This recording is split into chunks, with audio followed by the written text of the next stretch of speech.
तो आज का जो टॉपिक है वो है आरसीएम से। आरसीएम का फुल फॉर्म होता है रिवर्स चार्ज मैकेनिज़्म। तो आरसीएम भी एक जीएसटी के चैप्टर में बहुत ही इम्पोर्टेंट टॉपिक है। बहुत सारा आदमी आरसीएम के बारे में उतना जानता नहीं है, फिर भी वो काम कर रहा। तो कितना सा काम कर रहा है भाई? डेटा एंट्री का काम कर रहा है। रिवर्स चार्ज मैकेनिज़्म, इसको समझने से पहले तुमको समझना है एफसीएम। क्या समझना है? एफसीएम।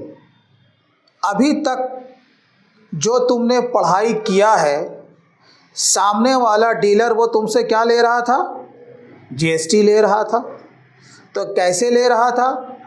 अरे सर, जब हम लोग कोई टैक्सेबल गुड्स या सर्विस को बाय करेंगे, सामने वाला भी रजिस्टर्ड है, वो भी रेगुलर स्कीम का नंबर लिया हुआ, तो जीएसटी लेगा नहीं। एक ही बात को कितना बार बार बोलते हैं, बोले क्या करें बाबू, कारण है, साइंटिफिक है ना। हम लोग कॉमर्स के साथ साथ थोड़ा साइंस भी पढ़ा है। सुन सुन के आदमी को याद हो जाता है क्या, इसीलिए बार बार बोलना पड़ता है। न पढ़ो, एक ही चीज़ को बार बार सुन लो, वो चीज़ याद हो जाएगा। तो एफसीएम, क्या? एफसीएम फॉरवर्डिंग चार्ज मैकेनिज्म, इसका फुल फॉर्म होगा। अच्छा ठीक है, ये कैसे काम करता है? तुमने कोई भी माल खरीदा, एग्जाम्पल के तौर पर 100 रुपये का, मान के चलो ये तुम्हारा इंटर स्टेट वाला परचेज है। कौन सा वाला परचेज है? इंटर स्टेट वाला परचेज है। कोई भी जीएसटी का रेट इसमें अप्लाई कर दो, 12% सामने वाला तुमसे जीएसटी लिया। अब ये बताओ कि टोटल हमने उस डीलर को कितना दिया? 112 रुपया दिया। अच्छा, सामने वाला भी डीलर मेरे जैसा था तो वो तो लेगा ही। तो इसका माने ये 12 रुपया किसका है? ये गवर्नमेंट का पैसा है। अच्छा ठीक, यही पैसा वो हमसे लेगा और गवर्नमेंट के खाते में जमा कर देगा। अब ये बताओ, मेरे इस परचेज करने से सरकार को उसका शेयर 12% गया कि नहीं गया? गया। यहाँ तक तो समझ में आया। इसी कॉन्सेप्ट को हम लोग क्या बोलते हैं? Forwarding charge mechanism. उसने जो लिया, उसने उसे फॉरवर्ड कर दिया। कहाँ फॉरवर्ड कर दिया भाई? गवर्नमेंट के खजाने में। इसको इस तरीके से समझो, हमने जब इतने में खरीदा, हम भी तो बेचेंगे। हम जब उसको बेचेंगे, हम भी तो टैक्स रिकवर करेंगे, और हम जो टैक्स रिकवर करेंगे वो भी हम सरकारी खजाने में जमा कर देंगे। तो ये क्या हो रहा है? एक डीलर से दूसरे डीलर, दूसरे डीलर से तीसरे डीलर, या पर्सन वहाँ तक ख़त्म नहीं होगा जब तक कि वो मटेरियल कंज्यूम ना हो जाए। तो ये फॉरवर्ड हो रहा है कि नहीं?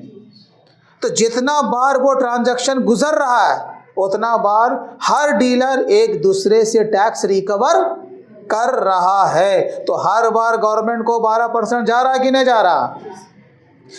समझाना ये मकसद है कि हाँ, सरकार को ट्रांजैक्शन के ऊपर उसका हिस्सा जा रहा है ना जी। तो सरकार को कोई चीज़ का कोई तकलीफ, उसके पेट में मीठा मीठा दर्द हो रहा है? नहीं हो रहा है। ठीक, इसको हमने कहा एफसीएम। अब प्रॉब्लम क्या है? कुछ ट्रांजैक्शन ऐसा है कि सामने वाला डीलर जो है वो तुमसे जीएसटी लेगा ही नहीं। जब जीएसटी वो लेगा नहीं, तुम दोगे नहीं, उसने लिया नहीं, तुमने दिया नहीं, तो वो सरकार को कहाँ से पैसा भरेगा? अब इसी को पूरा करने के लिए सरकार बोली कि देखो, सामने वाला तो है अनरजिस्टर्ड, तुम हो रजिस्टर्ड। अक्लमंदी इसी में है कि जो खरीदार है उसकी ओर से मेरा शेयर दे दे। क्या दे दे? मेरा शेयर दे दे। गवर्नमेंट को ये बर्दाश्त नहीं है कि मेरा हिस्सा हमको ना मिले। बात बुद्धि में जा रही है? गवर्नमेंट को उसका शेयर चाहिए। समझे? अब ऐसे समझो, तुमने कोई माल अनरजिस्टर्ड से खरीद लिया, वही 100 रुपये का, वही 12%। एज्यूम कर लो सामने वाला तुमसे जीएसटी लीस, तुम कहोगे नया लीस, तो हम 100 रुपये ने उसको दिया। अब यहाँ पे क्या बोली गवर्नमेंट, अरे ये सेलर ना अनरजिस्टर्ड है, या हम इसको नोटिफाई कर दिया है कि तुमको जीएसटी लेना ही नहीं है, क्योंकि आरसीएम में रजिस्टर्ड भी आएगा और अनरजिस्टर्ड भी आएगा। पहले तो ये दिमाग का बत्ती जला लो, हम मिसाल दे रहे हैं बुद्धि में डालने के लिए कि आरसीएम कैसे काम करता है। अब यहाँ पे हम परचेजर हैं, हम तो रजिस्टर्ड हैं, तो हमको गवर्नमेंट बोली तुम 12% भरो। कौन भरेगा? परचेजर। अब ये बताओ दोनों में तुमको कोई फर्क नजर आ रहा है जी? नुकसान तो हमको कहीं पे नहीं है ना। अगर हम रजिस्टर्ड से लेते तो भी वो 12% लेता, तो भी हम देते, और ये पैसा मेरा इनपुट जीएसटी हो जाता, तो इसमें रोना गाना गाने के सीना पिटने का कोई काम है तो नहीं है। अच्छा, यहाँ पे क्या हो रहा है, हमारा सामने वाला जो डीलर है वो हमसे जीएसटी तो नहीं ले रहा, तो सरकार को नहीं पहुंच रहा है ना, तो सरकार को नहीं पहुंच रहा, तो गवर्नमेंट बोली कि सुनो परचेजर तुम भरो 12%, तो हम भर देंगे। यहाँ भी इनपुट मिल रहा था, यहाँ पर भी हम इसका इनपुट क्लेम कर लेंगे। यानी कि पहले जीएसटी का पेमेंट करो, और जिस महीने में तुमने पेमेंट किया है अगर तुम्हारा उसी महीने में रिटर्न जा रहा है तो तुम उसका आईटीसी भी क्लेम कर लो। इसी कॉन्सेप्ट को क्या बोलते हैं? Reverse charge mechanism. अब आरसीएम को अगर पूरा डिटेल में अगर समझना है, इसका 2 सेक्शन है, उसको समझ जाओ बढ़िया से, ठीक है। अब 2 सेक्शन वो कौन कौन है? Section 9 sub section 3, section 9 sub section 4। ये जो 9(3) है ना, ये जो 9(3) है, इसमें गवर्नमेंट ऑलरेडी नोटिफाई कर दिया है। क्या कर दिया है? नोटिफाई कर दिया है। इसमें पूरे का लिस्ट है कि कौन कौन सा ऐसा सर्विस है, कौन कौन सा ऐसा गुड्स है जिसके के ऊपर आरसीएम लागू होता है। मोटा बात समझ जाओ, वो लिस्ट है कि अगर परचेजर ये गुड्स खरीदेगा, ये सर्विस लेगा, तो परचेजर को ही उस सेलर के बिहाफ में जीएसटी का पेमेंट करना होगा। जीएसटी का पेमेंट करो और बाद में उसका तुम रिवर्स ले लो। समझ में आया? तो सेक्शन 9 सब सेक्शन 3 में क्या है? गवर्नमेंट ने क्या कर दिया है? नोटिफाई कर दिया है। किसको? गुड्स एंड सर्विस को। समझे?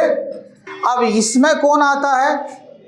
इसमें केवल अनरजिस्टर्ड ही आता है। URDS, हमने शॉर्ट में लिखा, यानी कि सामने वाला अनरजिस्टर्ड ही होगा। क्या होगा? यानी कि सेलर जो होगा अनरजिस्टर्ड ही होगा। लेकिन यहाँ तो समझ में आया कि हाँ, इसमें क्या हो सकता है? रजिस्टर्ड प्लस URDS दोनों हो सकता है। इसमें भी नोटिफाई किया हुआ है। कौन आता है इसमें? Work contractor. कौन आता है? वर्क कॉन्ट्रैक्टर, या ऐसा बोलो बिल्डर। क्या बोलो? या ऐसा बोलो रियल एस्टेट कंपनी। क्या? सब का माने मतलब एक जैसा ही है। जो भी बिल्डर होगा जो कि कंस्ट्रक्शन कंपनी का काम करता है, चलाता है, उसका काम क्या है? मकान बनाना। 1 BHK, 2 BHK, 3 BHK, जितना BHK है वो बनाओ और बना करके बेच दो। तो इसके अंदर बेसिकली ये सारी कंपनी आती है।